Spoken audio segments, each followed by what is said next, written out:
Waziri wa michezo Daktari Amina Mohamed amesisitiza kuwa timu ya taifa ya riadha itapiga kambi mjini Kurume nchini Japan kwa majuma mawili kujiandaa kwa mashindano ya Olimpiki ilivyoratibiwa. Awali jiji hilo liliamua kutokuwa wenyeji wa timu ya Kenya kutokana na msambao wa virusi vya corona. It's never threatened to sever the contract or to cancel the contract. They did.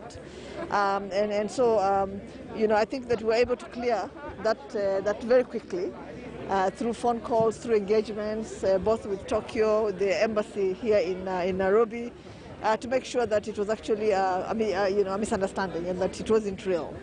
And we got that assurance because, again, we have channels of communication, right?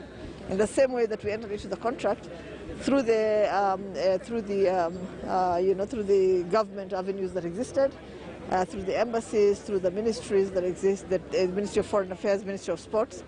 I think if there was going to be a cancellation, it should have taken the same route. Kwingineko, madereva wanne wa mashindano ya magari wamefadhiliwa na kampuni ya Kamare ya Betika kushiriki mashindano ya magari